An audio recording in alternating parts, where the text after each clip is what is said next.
ബിസിനസ്സും റിലേഷൻഷിപ്പും ഒരിക്കലും കൂട്ടിക്കുഴയ്ക്കാൻ പാടില്ല. കഴിഞ്ഞ ആഴ്ച ഞങ്ങളുടെ വീഡിയോസ് കണ്ടിട്ട് ഒരു പുതിയ ക്ലയന്റ് ഞങ്ങളുടെ ഓഫീസിൽ വന്നു.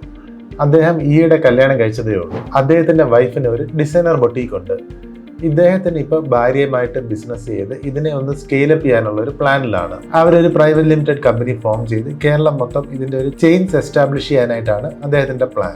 അവർക്ക് ഈ ബിസിനസ് സ്കെയിലപ്പ് ചെയ്യാൻ എങ്ങനെ സ്ട്രക്ചർ ചെയ്യണം എന്നുള്ള കാര്യങ്ങളിലെല്ലാം ഞങ്ങൾ കൃത്യമായ ഒപ്പീനിയൻസ് കൊടുത്തിരുന്നു. അതൊരു പ്രൊപ്പറേറ്റർഷിപ്പ് ആയതുകൊണ്ട് തന്നെ അത് ട്രാൻസ്ഫർ ചെയ്യാൻ കഴിയില്ല. ഈ ഒരു മാറ്ററിൽ ചെയ്യേണ്ടതെന്നുള്ളത് ഒരു പുതിയ പ്രൈവറ്റ് ലിമിറ്റഡ് കമ്പനി ഫോം ചെയ്ത് പ്രൊപ്പറേറ്റർഷിപ്പിൽ നിന്ന് പ്രൈവറ്റ് ലിമിറ്റഡ് കമ്പനിയിലോട്ട് ഒരു സെയിൽ ബിൽ അടിച്ച് അസറ്റ്സ് എല്ലാം ട്രാൻസ്ഫർ ചെയ്യുക. പിന്നെ ഇതിലെ വളരെ ക്രൂഷ്യൽ ആയിട്ടുള്ള ഒരു എലമെന്റ് എന്നുള്ളത് ആ സ്ഥാപനത്തിന്റെ ബ്രാൻഡ് നെയിം ആണ്. അത് വൈഫിന്റെ കയ്യിൽ നിന്ന് ആ ബ്രാൻഡ് നെയിം യൂസ് ചെയ്യാനുള്ള ഒരു അസൈൻമെന്റ് എഗ്രിമെന്റ് കമ്പനിയായിട്ട് എൻ്റർ ചെയ്യണം.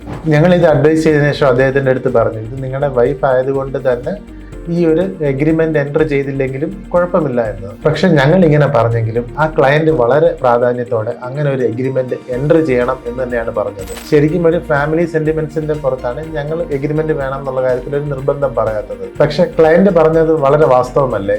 ബിസിനസ്സിലെ സിസ്റ്റത്തിന്റെ വഴിക്ക് തന്നെ പോകണം.